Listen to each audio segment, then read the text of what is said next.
Welcome, week 14, chapter 14, testing access control. Why do we care about testing? Because we always, as IT people, we always hear, well, that wasn't supposed to affect that, but it does. I can't tell you how many programs I've worked on. We change something and it breaks something else. So testing is a critical part to ensure our systems are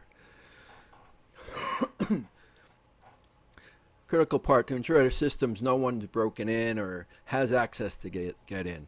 Is everything working together? The routers, firewalls, servers, NASs, everything has to work together.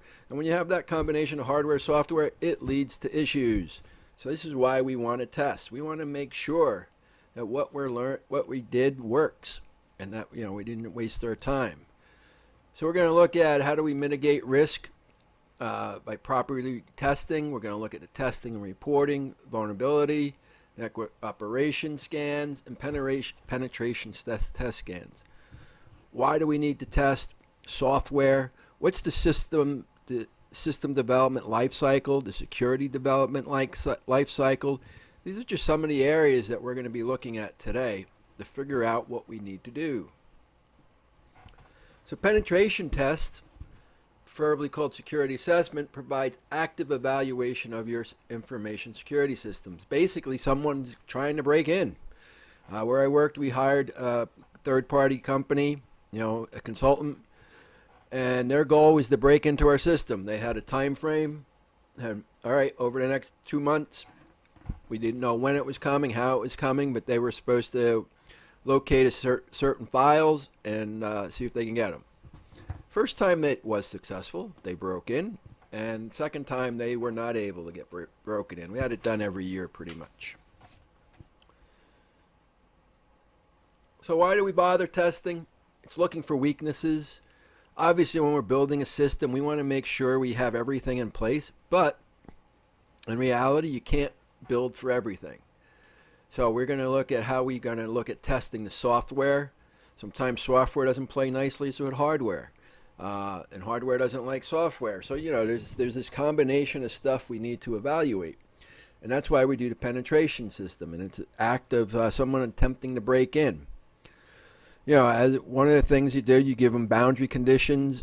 What are the extremes of the environment? Where are they going to look? How are they going to get in there? And then the testing itself is trying to get in, hijacking, finding physical intrusion, possibly reading some documents that were not supposed to be read. So it allows our company to evaluate what we put in. I mean, we can secure everything, but it comes at a price. So this is why it's important, we got to balance price and security issues. So here's the system development life cycle. So now, a lot of colleges, I'm going to take an entire course just on this one scenario. How do we go about it? What's involved? Basically, it's designed on how we put the software into our into our system. How does it get in from the idea of putting software in right up to support? So obviously, the planning stage is an important part of this. What are the goals of that new software? What are they trying to do? You should spend your time on this, making sure you get what you want. Usually what we would do is we'd have the end user sign off on what they would want, and we'd start developing it. We'd bring the end users in all the time to ensure that they got in there. Then you move on to the requirements analysis. This is a high-level goals of the software project. The goals need to be translated into formal requirements. Are you going to have a login ID? Is it going to be pull down menus? What's the requirements you're trying to do? Is it going to have to be run 24/7? Is it going to be run remotely? Is it only on site? So these are some of the things that have to be decided. Then the software design. Once the requirements have been laid out, system architects and software engineers can get work on developing what it's going to look like. This is down to the nitty-gritty and to each level. What are the major phases going to be? What are we going to have? What are the business rules? What's the screen going to look like? What is the pseudocode? So you might have a mock-up of what it might look like. Again, we'd show it to the end users, making sure it's what they would want before we do that. Then you get into the development. This is the details. This is where you're making everything work, connect. This is the actual coding process. This is the part that could take a long time, but this is also where security features are implemented to ensure some flaws aren't things. So login and passwords.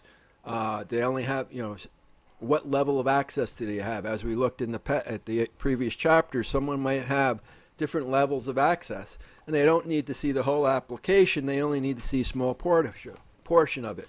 So we got to make sure that that's blocked off. Then after all the programming is done, I'll send it over to testing. Testing is a couple different phases of testing. One is we can test the unit testing, just test a small part of code, or we can test the entire package. Or so one of the things that we try to do is also make sure that it fits in nice. We also would do a load test, which means we'd usually where I used to work, we'd have a 1/4 scale machine from our production server, and so instead of having 100 people log in, we'd only 25 to get a maximum testing.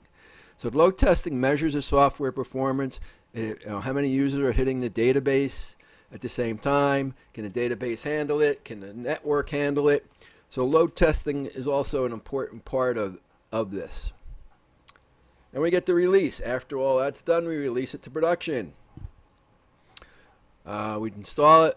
You have different ways of releasing systems. You can do it piecemeal, one unit at a time, or you can do the Big Bang Theory where everyone just comes in one day and the system's there.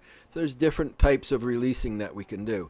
And obviously the training is an important part of it. How do the new users know what to do? What do they need? So training is in there. Then you also have support. As long as this new system's in production, you're going to be looking at making sure the support is available, the back end side of it. So now it's the security system lifecycle, a little different. As you see, not quite as complicated, but it's still the same concept. Basically, testing is not limited to software, but actually every security system should be rigorously tested at every point during the development lifecycle to ensure securities are being met. There's no breaches, that you can't get to something that you should not have. So if you look at this, you have the initiation of it, the acquisition of it, and development, implementation, testing, and then at the end is sunset. So during the initiation phase, the existing architect and security systems are documented and preliminary risk assessment is conducted. Applicable laws, regulations, business plan, policies have to make sure everything's done. The documentation should be there. The development of it phase, a more complete risk assessment is complete. A baseline security level should be established. Once it's done, the security team should establish it. Implementation and testing. Once the new system has been purchased, it must be installed. And this is the implementation and testing to ensure unit testing, production testing, that users are trained correctly. Then obviously you have operations and maintenance. This is while it's in there. In production, is it being maintained? Is there something that breaks, or new installations that might change it? And eventually every security system becomes unnecessary or outdated and should be replaced. What's the sunset plan going to be? How are you going to get rid of this system? What about all the data that's been stored in there? And so these are some of the things that we need to evaluate. So security monitoring, handling and testing, monitoring incidents, handling day-to-day activities, testing upgrades. This is just some of the things that we're going to look at. These are the basic two activities, monitoring and handling and testing. Monitoring and incident handling are day-to-day activities each team does. They run automatic scanners, review audit logs, and generally keep eye on the security to ensure no one's breaking in or getting into applications or systems where they don't belong. When an anomaly comes along, alert is indicated, and the security team will investigate, figuring out what happened.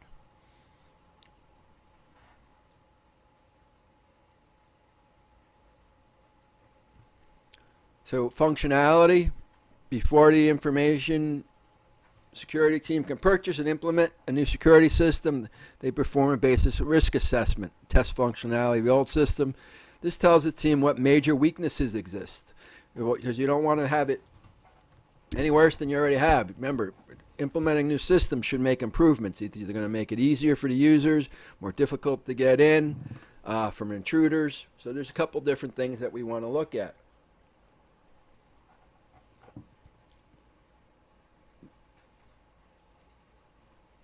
We want to make sure that once the requirements document has been written and approved, the next step is to develop a plan. The impact. What impact will testing have on operations? Will it block anyone out? Will it create people not to be able to get in to do their job?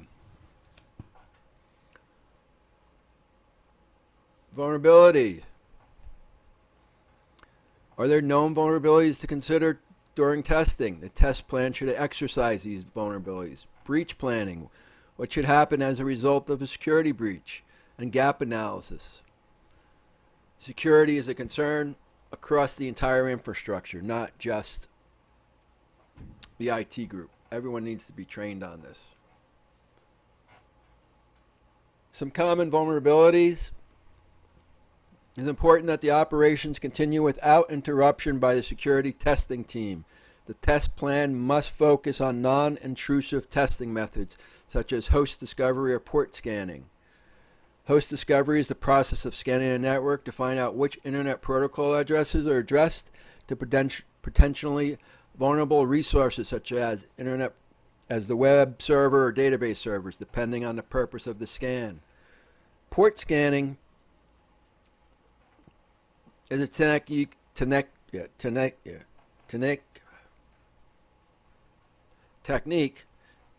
Port scanning is a technique designed to probe the network, open ports, and look for weaknesses. Ports that are not being used should be closed, but often they will be unintentionally left open, and then someone can get in.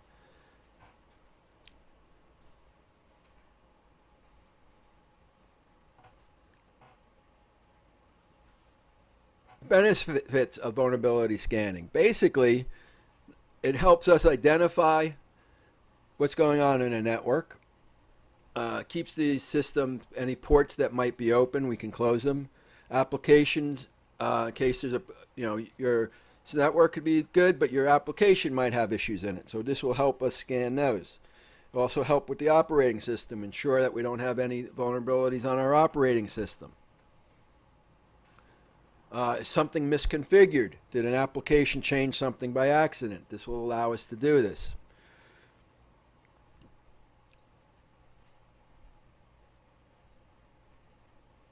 So if you take a look at this diagram, this is a Zenmap. And what this does for us, it helps us identify what's happening. So we have a few parts of it. We can do network scanning. We can do port scanning. We can do web application scanning. So we have different options that we can choose from and where we can look at it.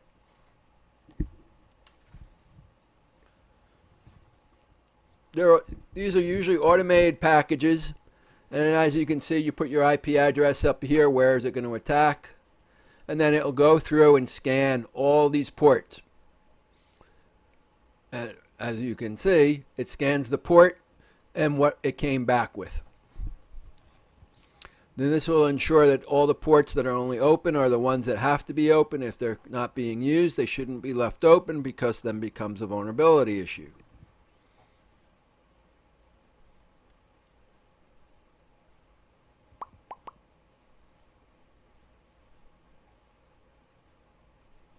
Nessus is a proprietary security scanning developed by Tenable Network Security.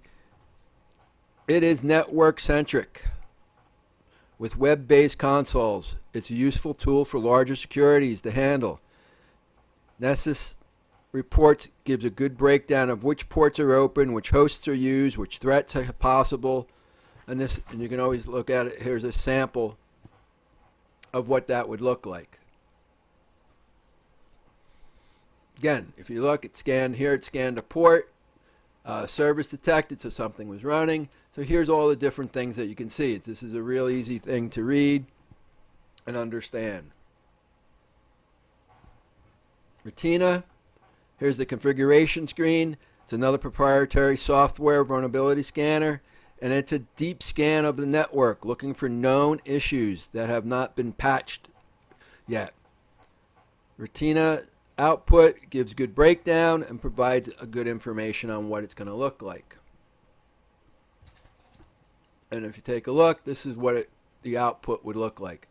Some of the hosts and how they reacted.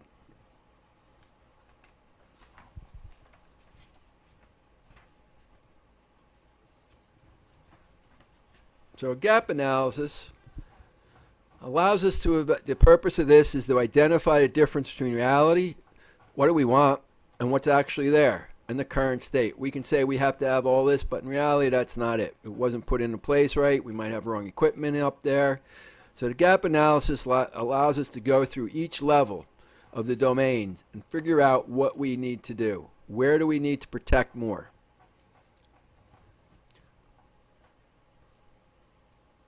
So the penetration testing, we talked a little bit about that already. And basically it's going to look to try to figure out what we can penetrate, where can we get in, what is risky, and then a report is generated. And this allows us to figure out what we need to do.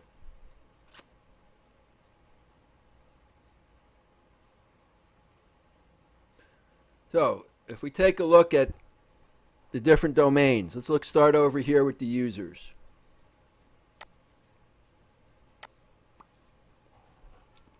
So what are the users' domain? This is what we do our gap analysis. We're going to evaluate the user's domain focuses on user training and day-to-day practices and how the practice affect IT security. If users are required to attend an annual security workshop on security password creation, for example, did they? Is it being recorded? So that's an important part. Now we'll move over to workstation. Why do we care about that? Because the number of workstations in an organization can be large. If you remember, at least every person has at least one computer, sometimes more. The data derived from vulnerability scans is only as useful compared to the organization's state of security. Many vulnerability scanners find vulnerabilities can only be exploited within a local network. Gap analysis in this domain should focus on vulnerabilities on a workstation that can spread locally. They can run different protocols and everything. For an example, despite thorough training, we'll occasionally open an email attachment on the web that contains a virus, and then it can download a virus to it. Your LAN, which is right here. Gap analysis for the LAN focuses on network itself. How are the resources on the network secured, and are there vulnerabilities? Is the firewall, is it allowing unauthorized people in, or is it something there? The LAN to WAN. This gets us out to the internet. You know, we have our firewall on this. We have routers over here to direct traffic. The domain is where it tooled the port scanner. This will give you test an attacker's ability to get into a port that might have been left unintentionally open. What about, we have the FTP protocol. Sometimes there could be vulnerabilities in that. And we have the WAN domain, resources, cloud computing with the web applications. So, sometimes we run third-party software. Well, it's run over the internet. Are there vulnerabilities on that application that can get into our system? So we need to make sure that we verify the WAN domain to ensure that any code that's in there is not coming in. How about remote access? We talked about remote access a week or two ago. Well, how do we prevent our user to get in here? How do we prevent someone from stealing that information? What are some of the vulnerabilities there? Let's see, gap analysis should be performed. There are many areas the gap analysis could uncover vulnerabilities, remote domains, lost or stolen challenge responses, tokens, common problems for remote. Someone steals the access card. The token cannot be disabled, and it has issues. And then the last area we want to look at is the system application and domains. Gap analysis on the system and application focus on insecure code in the application, the operating system, or the libraries, programs connected to it. SQL servers can be compromised. So this is how all 7 areas have to be addressed.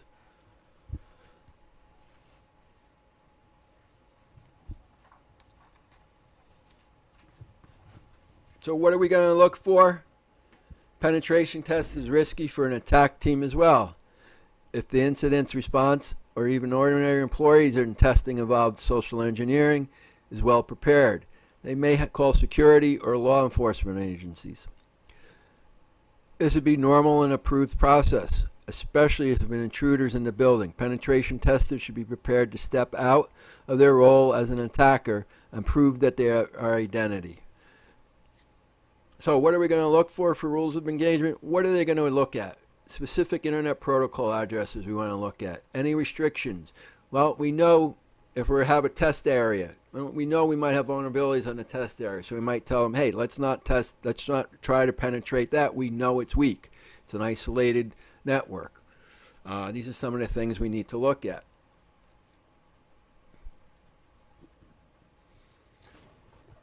Times when testing can be conducted. When can we do it? We don't want to do it during the day if workers are working. We might want to do it at night. There should be a specific time period for it. They only have a 2-week period to break in. IP addresses of the machine should be testing it as well. These are some of the rules that you should have before. So what are some of the most common team names? Red team is usually named is the attacker. Both the attacker and defender is that. The blue team is the defending team. And Tiger team is the penetration tester. Tiger teams are almost always external testers who operate as a double-blind penetration test to make sure. So these are just some of the testing jargon. Let's take a look at performing the penetration test. Technology, focus on uncovering weaknesses. We talked a lot about social engineering. A couple weeks ago. It's still one of the biggest weaknesses that we need to address. How to prevent someone from talking about this? So basically a penetration test is supposed to simulate attack scenarios. It could be purely technological or it can uncover weaknesses in just social engineering. So you want to take a holistic approach. If you want this real life, it should include everything. So what is the planning process going to look like? This is the most crucial part. Stage in any penetration test is the planning. Penetration testers, organizations, management, everyone should be aware of this to make sure we know what's happening. What exactly, we're going to spell out exactly what they're going to be testing, when are they going to be testing it, what information are they going to plan to gather. During the information gathering stage, the penetration test team uses non-intrusive methods to discover as much as they can about the target network. In this stage, port scanners and online tools such as Netcraft are invaluable. They give the penetration team a good sense of which part of the network and potential is it. Vulnerability detection. Once the penetration team knows something about the target network, they can begin to probe for vulnerabilities using non-intrusive vulnerability scanners. Then we're going to have the attempt. During the penetration attempt, testers may use a variety of different methods and tools to gain unauthorized access to the network. Social engineering may be a key method. It allows it under the terms of the contract. And who talk to social engineering? Someone calls up you and say, hey, I'm from the help desk. I need your login and password. There's a problem. And people give it. So this is what's so important. Analyze and reporting. Once the penetration test is completed, the testing team has to put together a report on what they did, and then clean up. Break down everything that was done. If any accounts were modified, change them. If ports were opened or closed, they need to be set back to the original settings. This ensures the integrity of the system, that it wasn't left vulnerable for the testing. And the final test, major deliverables for any penetration test is analysis and report delivered to the organization. This report A prior authorization is that all really separates penetration from test. Difference between this and hacking is you have the company's permission. But basically, it's hackers that have gone legit. The first section of the final test report include detailed description of how they went about the penetration testing. What did they use? When did they use it? How did they go about it?